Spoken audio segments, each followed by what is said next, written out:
तो hello everyone and welcome to the part two UPSC.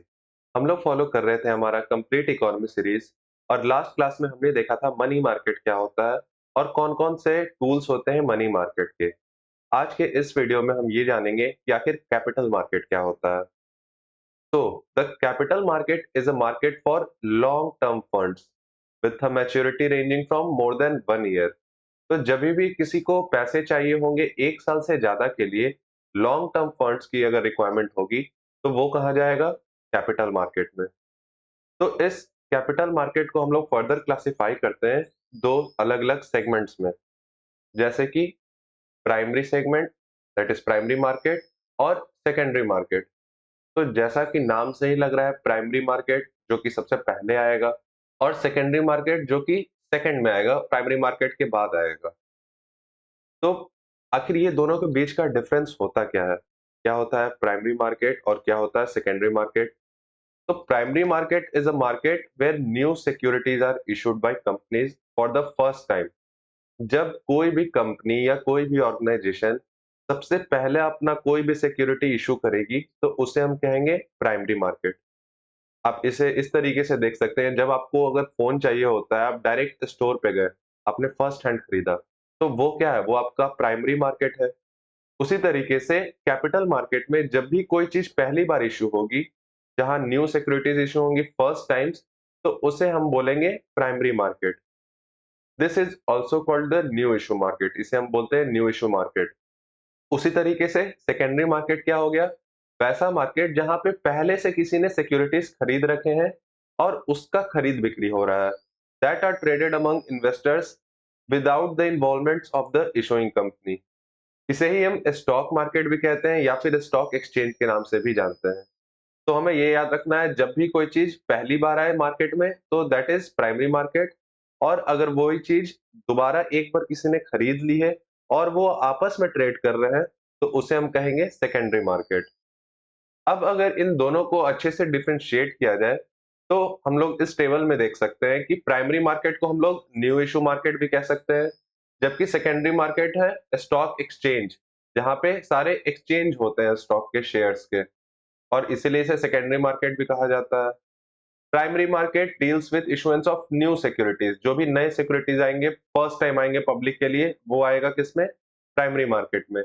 जबकि secondary market में trading of previously issued, जो पहले से इशू हो चुके हैं। फिर प्राइमरी मार्केट में securities are sold by the issuer, जो वो इशू कर रहा है, जैसे कि अगर वो कंपनी है या फिर गवर्नमेंट है, वो डायरेक्टली उनके द्वारा इशू की जाती है प्राइमरी मार्केट में। जबकि सेकेंडरी मार्केट में उन सिक्योरिटीज को जिन्होंने पहले खरीद चुका है, वो आपस में ट्रेड करते हैं।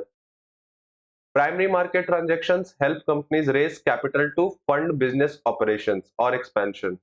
तो इन प्राइमरी मार्केट ट्रांजैक्शन से क्या होता है? कंपनियां अपने लिए कैपिटल रेज करती हैं।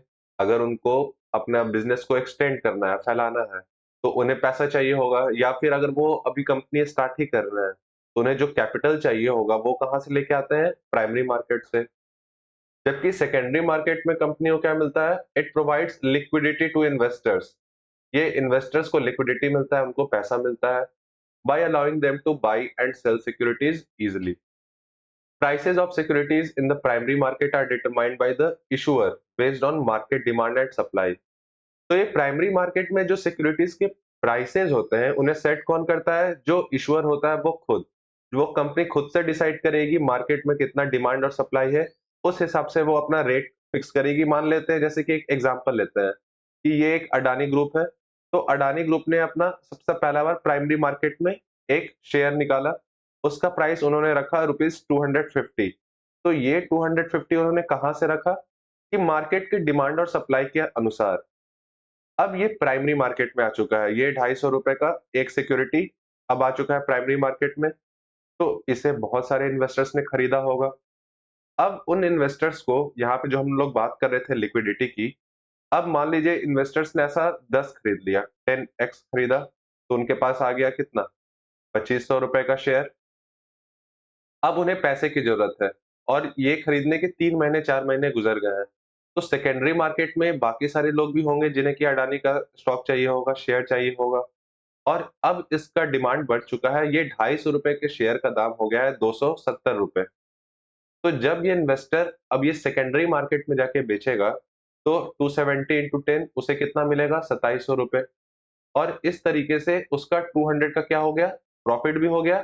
साथ ही साथ जो उसके एसेट्स स्टॉक्स में थे वो लिक्विड हो गए, वो उसके कैश में मिल गए प्रॉफिट के साथ। तो हम लोग देखें किस तरीके से सेकेंडरी मार्केट में पैसे लिक्विड हो जाते हैं, इन्वेस्टर्स का लिक्विडिटी बढ़ जाता है और वो जब चाहे तब उसे बाय एंड सेल कर सकते हैं आसानी के साथ। तो हमने ये देखा कि जो प्राइमरी मार्केट में ये जो 250 सेट हुआ, ये अडानी ग्रुप ने खुद से सेट किया, जबकि ये 250 का 270 हो गया सेकेंडरी मार्केट में, जस्ट बिकॉज कि इसका डिमांड बहुत ज्यादा है और अडानी ग्रुप अब खुद से रिलीज नहीं कर रहा है। तो जो एग्जिस्टिंग मार्केट में जिन लोगों के पास है, वो उसको ज्यादा दाम में बेचेंगे, वो उसे 270 में बेचेंगे। तो prices of security in the secondary market are determined by market forces of supply and demand, कि मार्केट में कितने लोगों के पास है वो। एग्जाम्पल्स इंक्लूड, अब प्राइमरी मार्केट के एग्जाम्पल क्या हो जाते हैं? IPOs, rights issues, private placement, जो हम लोग अभी पढ़ेंगे आगे। और उसी तरीके से सेकेंडरी मार्केट के क्या एग्जाम्पल्स हो जाएंगे? Stock exchange, over the counter market and electronic trading platforms. तो आप बेसिकली वही समझ लीजिए कि secondary market is just like OLX, जहाँ पे आपको सेकंड हैंड सामान मिलता है। जबकि प्राइमरी मार्केट ये आपका क्या हो गया? ये आपका अमेजोन हो गया, जहाँ पे आप नए सामान खरीदते हैं। आगे बढ़ने से पहले एक छोटी सी रिक्वेस्ट है कि अगर आपको ये वीडियोस अच्छी लग रही हैं तो इन्हें प्लीज लाइक और सब्सक्राइब करें और अपना सपोर्ट शो करें, क्योंकि 72.1% ऐसे व्यूअर्स हैं जिन्होंने सब्सक्राइब नहीं किया है। So please show your support and subscribe to this channel. Now moving on to our next topic, what are the primary market instruments? कौन कौन से वैसे प्राइमरी मार्केट इंस्ट्रूमेंट्स होते हैं जिनके थ्रू कंपनीज अपने कैपिटल को रेज करती हैं? तो broadly there are 5 such primary market instruments. Initial public offer, जिसे हम आईपीओ के नाम से भी जानते हैं, then follow on public offer, FPO, preferential issue, rights issue and financial debt. ये वो ऐसे 5 इंस्ट्रूमेंट्स हैं जिनके through companies directly primary market में अपने कैपिटल को रेज करती है। अब हम एक एक करके देखेंगे। सबसे पहला है हमारा IPO, that is initial public offer. अगर आप इसके नाम को ही तोड़ेंगे तो आपको इसका मतलब पता चल जाएगा। इनिशियल मतलब सबसे पहला, पब्लिक मतलब लोग, और ऑफर। जब भी पहली बार कंपनी लोगों के लिए कुछ ऑफर लेके आती है कि आप मेरे कंपनी में इन्वेस्ट कीजिए और इसके बदले अपना कुछ पैसा दीजिए, आपको हम इस कंपनी का एक हिस्सेदारी देंगे। शेयर का बेसिक मतलब ही यही होता है कि उस कंपनी के आप एक भागीदार बन गए। तो आईपीओ क्या होता है? It is a process through which a private company becomes a public company, जिसके तहत एक प्राइवेट कंपनी एक पब्लिक कंपनी बनती है। और वो कैसे होता है? बाय सेलिंग इट शेयर्स, अपने शेयर्स को पब्लिक को बेच के। और ये सबसे पहली बार होगा, इनिशियल टाइम है, first time. The company which offer it share is known as the issuer. Same वही पुराना वाला केस हम लोग लेंगे। अभी मान लेते हैं अडानी पहली बार, अभी ये सिर्फ प्राइवेट कंपनी है, अब इसके पास बहुत सारे शेयर है। टोटल अगर इसका बिजनेस का देखा जाए तो 100% अभी अडानी के पास ही है। अब ये क्या चाहेगा कि खुद के पास रखेगा सिर्फ 60%, जो बाकी 40% है उस 40% के ये शेयर्स इशू कर देगा मार्केट में। और ये जो इशू करेगा, इसे ही हम लोग बोलेंगे क्या? आईपीओ। कि इनिशियल पब्लिक ऑफरिंग क्या है? 40% अपने पूरे कंपनी के शेयर का। अब once the IPO is launched, members of the public can buy shares of the company by subscribing to the offer। मान लेते हैं वो टोटल जो 40% था, वो वैसा 10,000 शेयर्स निकाला, 10,000 शेयर्स है और हर एक शेयर का वैल्यू है 2500। ठीक है, तो ये इसका वैल्यूएशन, टोटल वैल्यूएशन इसका कितना हो गया? 25000000। तो मतलब वंस, टेंस, 100,000, 10,000, लाख, 10 लाख, करोड़, 2 करोड़ 50 लाख का ये 40% है। मतलब ये जो वैल्यू है 40% के इक्वल टू है। अडानी कंपनी का 40% इतना वैल्यू लेता है। अब ऐसे 10,000 शेयर्स, हर एक शेयर्स का दाम है 2500, वैसे मार्केट में इशू कर दिए जाएंगे।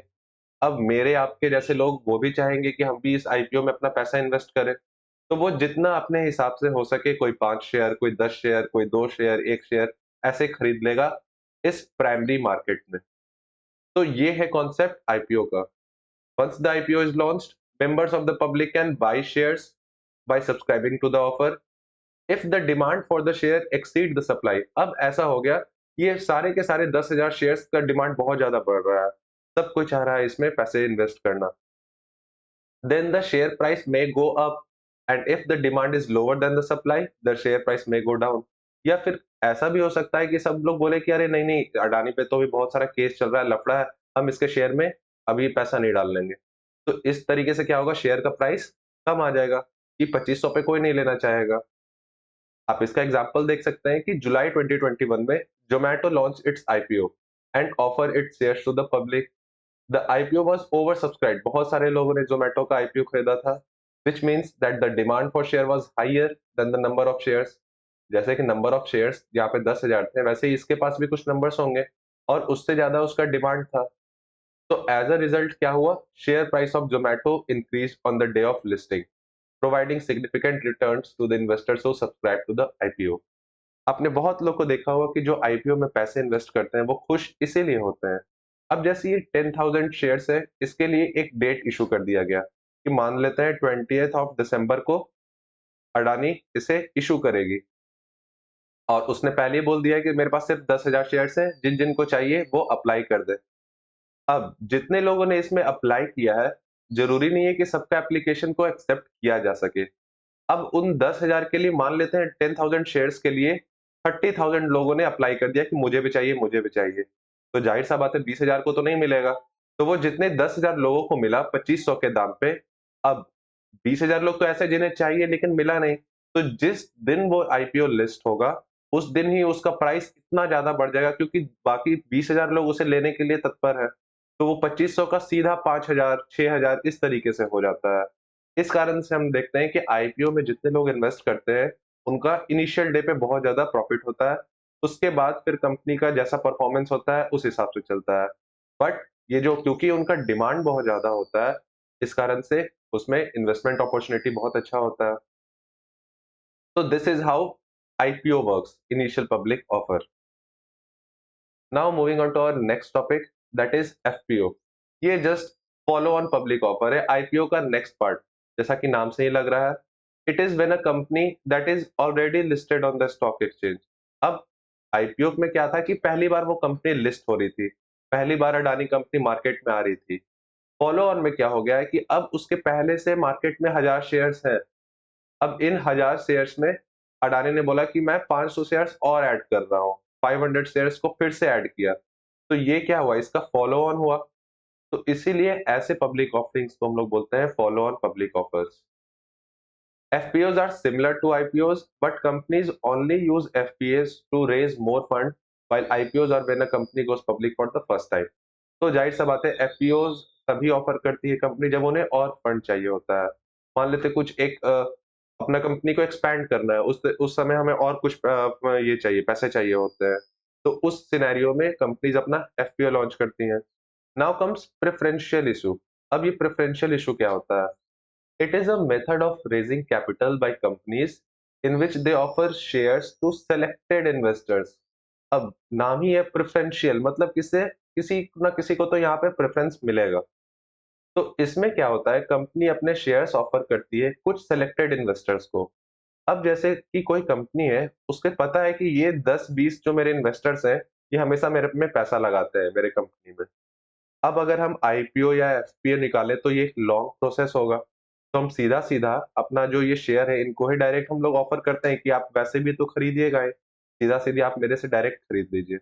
तो इसे हम कहते हैं preferential issue, that the shares are issued to a specific group of investors, typically promoters, institutional investors, या फिर जो भी हाई नेट वर्थ इंडिविजुअल्स हैं उनको, eight a price that is usually lower than the market price.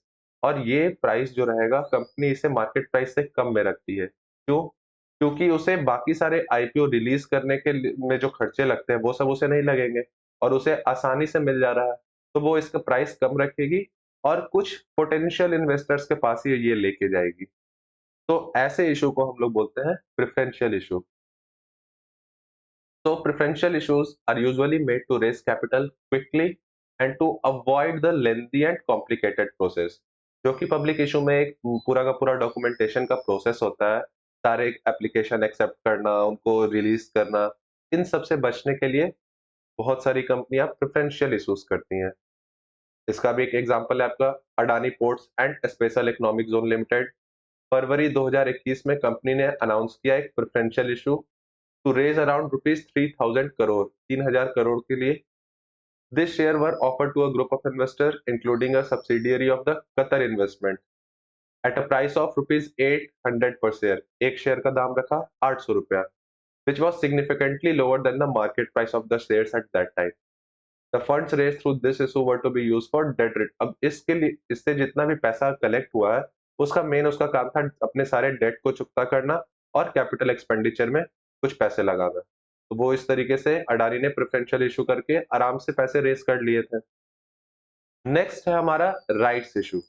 अब a rights issue is a method of raising capital by companies by offering its existing shareholder। अब उसके जो पहले से share holder है जिनके पास कंपनी का 1%, 0.5% कितना भी हो, उन्हें एक राइट देती है कि आप एडिशनल शेयर खरीद सकते हैं कंपनी का एट अ डिस्काउंटेड प्राइस। जो आपको मार्केट में स्टॉक एक्सचेंज में प्राइस मिल रहा है उससे कम में आप मेरे से स्टॉक खरीद लीजिए। तो ये क्या है, it's a way for the company to raise funds from its existing share holder. जो उसके शेयर होल्डर पहले से है वहां से कंपनी अपने लिए फंड्स इकट्ठा करना चाह रहा है और without diluting the ownership percentage of the share holder. जो पहले से उनके जितने भी शेयर होल्डर के ओनिंग परसेंटेज हैं उसे डाइल्यूट किए बिना वो करना चाहता है। अगर आप इसे एग्जाम्पल के तौर पे समझिए कि अगर मान लीजिए एक कंपनी अनाउंस करता है राइट्स इशू ऑफ 1:3, तो अब इसका मतलब क्या है 1:3 का, कि for every 3 shares held by a share holder, कि अगर मान लीजिए मेरे पास 6 शेयर्स है उस कंपनी के, तो 1:3 का राइट्स इशू है। तो मतलब हर एक 3 शेयर पे हमको एक ऑफर मिलेगा एक एडिशनल शेयर खरीदने का, कि मतलब मेरे पास अभी 2 शेयर, हर एक 3 पे एक है तो हमको 2 शेयर खरीदने का मिलेगा कि आप डिस्काउंटेड प्राइस, अगर मान लीजिए मैंने खरीदा था 250 पे, तो मुझे अब वो 200 रुपए में खरीदने का ऑफर मिलेगा। अब ये मेरे ऊपर है कि मैं इसे खरीदना चाहता हूँ या ना हूँ। तो the shareholders have option to either buy the additional shares और sell their right to buy to other investors. अब मेरे पास राइट है या तो मैं ये 2 नया शेयर खरीद लूँ या फिर मेरा ये जो राइट है, मेरा ये जो हक है, इसे मैं किसी दूसरे इन्वेस्टर को दे दूँ जो कि सही में अभी खरीदना चाहता है। मेरे पास अभी पैसे लिक्विड नहीं है। मेरे पास अभी पैसे नहीं है इन्वेस्ट करने के लिए। बट एक और इन्वेस्टर है जिसके पास अभी पैसे हैं बट उसके पास उतने राइट्स नहीं है, तो मैं अपने राइट्स उसे भी बेच सकता हूँ। तो इस तरीके से कंपनी क्या करती है, अपने लिए कैपिटल रेज करती है थ्रू राइट्स इशू।